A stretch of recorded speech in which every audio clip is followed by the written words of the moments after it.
Welcome everyone to this session on Ain't I a Woman? I'm going to call it Women, Race and Class, actually, to take from Angela Davis's fantastic book, someone who I'm going to talk about in a little bit. But, you know, I think the important place to start is that we've seen a number of examples, even just in the last few years, of how the violence and inequality of society can be very multifaceted, and including in people's lives. You know, you think about Child Q, a young black girl who was strip searched by male police officers at her school. You know, her experience came out of both the racism of the involved police officers, as well as their sexism, you know, humiliating her in the process of their search, which amounted to nothing. And actually, there's still a fight for justice around that. Or you think about the constantly increasing volume of harassment that Muslim women are facing in both schools and on the streets. You know, something that comes out of Islamophobia that's been a constant in society for the last 20 years, as well as the sexist ideas that deny women the right to dress as they choose. You know, we can continue on with examples like these, but the point I really want to make here is that it's a reality that different oppressions, you know, they don't exist in isolation from one another. And the rise of ideas like intersectionality is a big step forward in terms of people trying to grapple with the ways people can experience different kinds of oppression. Now, because intersectionality has been is a widely accepted framework in understanding women, race and class, I'm going to have a focus around this throughout much of this meeting. And to start with, you know, on intersectionality itself, you know, the term itself is often attributed to have been coined by the legal scholar and activist Kimberly Crenshaw. And Crenshaw uses this analogy, uses the analogy of a traffic intersection to describe the experience of multiple oppressions in her 1989 article, Demarginalizing the Intersection Between Race and Sex. Now, in that article, Crenshaw describes how black women can experience racial discrimination similar to black men.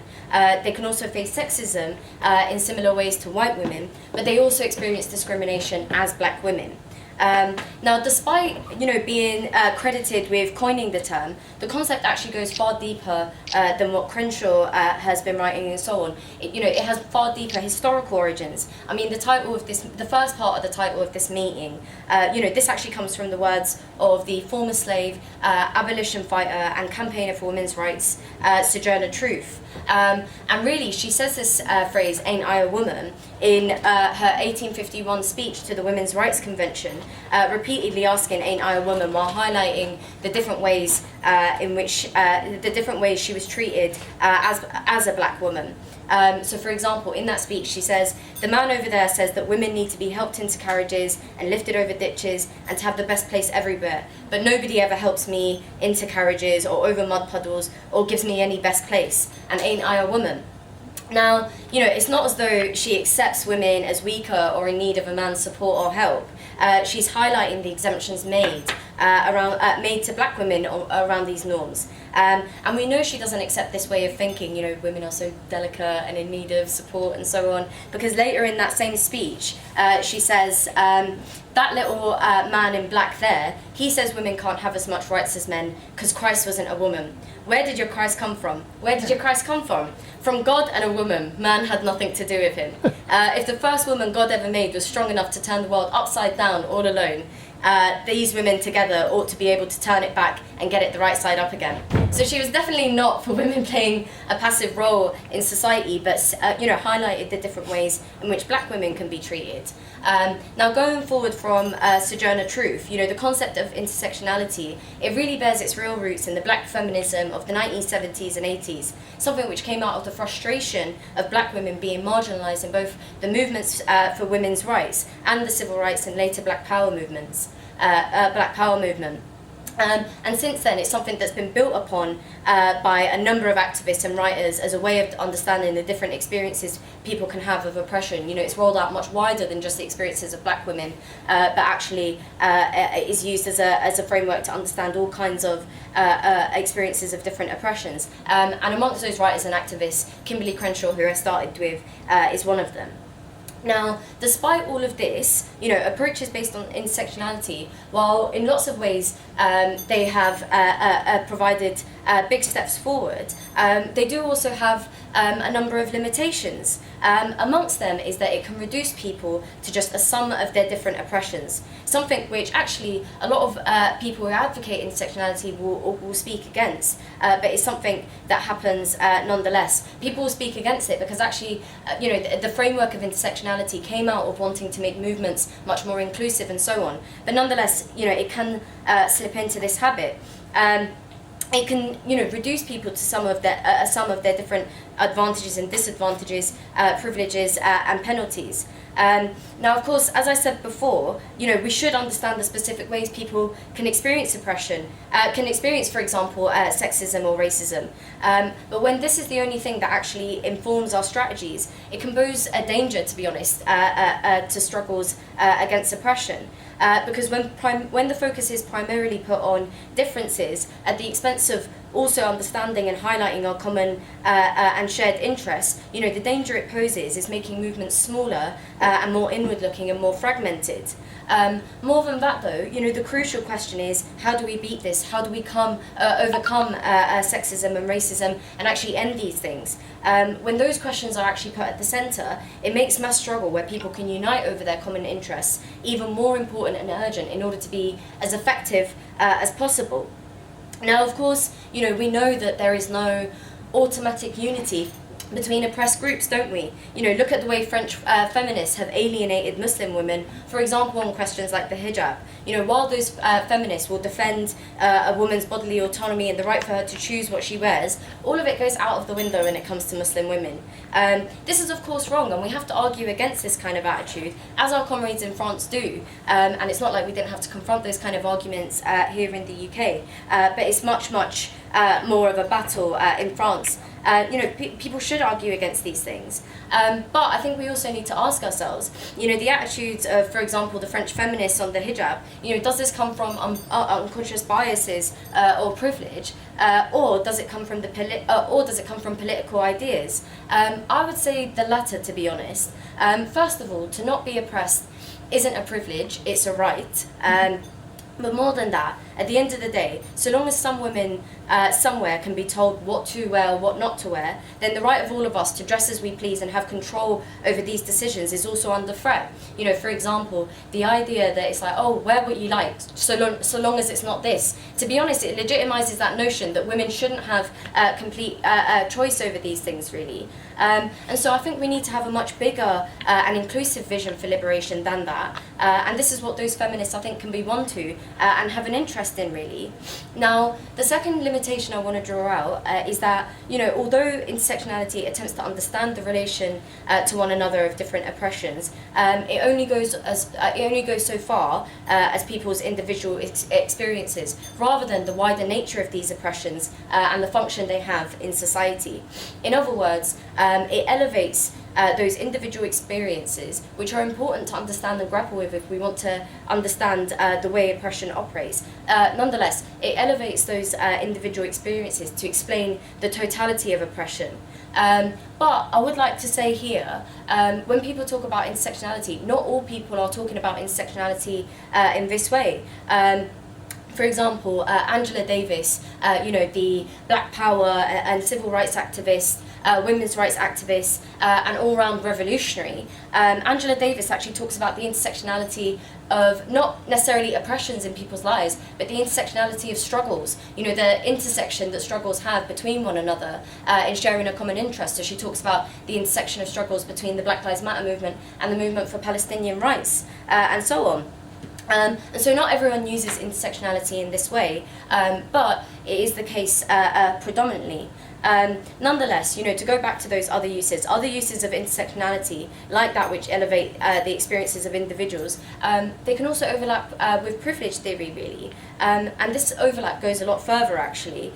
For example, seeing white women and black men as the most privileged group amongst their respective oppressed groups of sexism and racism. I think, though, this misses the point of how racism has always been gendered and operated through gender stereotypes. How on the one hand, black women can be hypersexualized and simultaneously treated as shouty or angry, and on the other hand, black men treated as violent and predatory. On this, think about the case of Emmett Till. A film has just come out about him with the last name Till, and the many other black men like him who were lynched because of being accused of so much as looking at a white woman. It shows that racism towards all, black women and men, is always operated through gendered prisms. And this isn't the only way that our experience of racism is shaped. Class also shapes our experience of both racism and sexism. But this is a point I'm going to come back to later in this meeting. For now, I want to return to the way racism operates through gendered stereotypes, as this has actually been the case throughout racism's history, really. I spoke about the lynchings in America throughout the 20th century. In the British Empire in India, Indian men were treated and seen as sexual threats to British women, settler colonial women. And to be honest, we see that kind of gendered stereotyping today as well. You think about the way Muslim men are treated as extremists, perverted and predatory towards young girls in particular, while Muslim women are treated as submissive and so on. Racism has always operated through gendered stereotypes and prisons. But going back to the case of the lynchings that would happen in America throughout the 20th century, they were based on, of course, incredibly racist ideas and notions about black people. But also they fed on very machoistic ideas and attitudes as well. The idea of the Southern Belle, the idea of the woman that they had, a white woman who's so delicate and helpless and in need of big, brave men to defend her chastity and purity. This is an absolutely patronizing and degrading way to see women, denying them their own agency and choice. And it must be said, when white women did choose to have relations with black men, they would be treated quite severely for this. Similarly today, when young women have been victims of grooming gangs that happen to be Asian, the racist focus on the perpetrator's race, it takes away from the actual choice they had. In actually harming those women and so on. In other words, it takes away from the actual mistreatment of the victim. So my point here is that the way racism operates through gendered stereotypes, it also tends to reinforce sexist ideas, not just towards black women, but women in general, to be honest. So like I said before, to not be oppressed isn't a privilege, it's a right. And so, I reject the idea that there can be more privileged oppressed groups from others, really. Actually, this is a much more complex picture. The third point I want to make is, understanding people's specific experiences of oppression, while important to being able to grapple with, in order to address the needs and barriers people can face, within movements and struggles and so on. This in itself is not enough, nor can it deal with a focus on this, it's not enough, and nor can it deal with the totality of oppression, as I said before, i.e. the function things like racism and sexism have in society and where it fits. For us, racism and sexism, these are not things that are natural or inescapable. These are things that emerge in specific social and historical conditions. Hopefully people were all in the session before that Isabel led off. But what Isabel went through in the last session is how sexism is the oldest oppression as it emerged with the first-class societies in order to allow for often men to work and produce and for women to look after the home and the family. And actually, sexism takes a very specific form under capitalism, really. It's not something that stayed the same throughout history. You can see the same with racism, to be honest. It's something that is constantly shifted and changed in order to fit the ruling class agenda of the time. Unlike sexism, though, which emerged with the first-class societies, and like I said, is the oldest and in many ways most entrenched type of oppression, racism was an invention of the capitalist system in order to justify the slave trade, then empire, and now used as a means of divide and rule and scapegoating migrants and other minority groups. Now, in locating the roots of oppression in the capitalist system, i.e. that it hasn't always existed and so on, it actually makes us as Marxists the most optimistic, I think, that we can actually end oppression. But that is rooted, being able to end oppression, that is rooted in being able to take on the system that births and reinforces things like racism and sexism and so on. But how do we do that, though? And this is where I'm going to start wrapping up. I want to conclude by drawing out the last limitation of an intersectional framework, something that actually we want to build from it. Because like I said, in lots of ways, this is a positive step forward in understanding how multifaceted people's lives and so on are. Intersectional approaches treat class as another ism, something that I think is a fatal mistake, because it actually misses out the power we have to actually end oppression. And to go through this, I want to make a few points. First of all, while race and gender are constructs, materialise in people's experiences of racism and sexism and so on, class is something that comes from a material relationship. No matter how you see yourself or others see you, you're either someone who sells your labour in order to sustain yourself, or you buy the labour of others in order to create your wealth. This is the central antagonism that is at the heart of capitalist society, and class is something that comes out of exploitation. You're either exploited or you do the exploiting. In other words, it's an economic relationship, not an identity, and an economic relationship that is based on conflict, even when it's not necessarily out in the open and so on. Now, of course, class oppression also does exist. The prejudices against people who have certain regional accents and so on. There are prejudices and ways of oppressing people on the basis of class, but this is primarily a relation that comes out of exploitation, where profits are extracted from the people who work, the people who form the working class. And I think, it's a huge misconception that Marxists see class as more important than everything else. We don't see class as more important than everything else. We see it as actually something that ties together with questions of oppression, because it's actually oppression that upholds the class antagonisms that are at the heart of capitalist society, in order to maintain the rule of a minority who enjoy the real privilege in society over the vast majority of us. Really, in other words, capitalism needs oppression, because by oppressing some of us, it can better exploit all of us.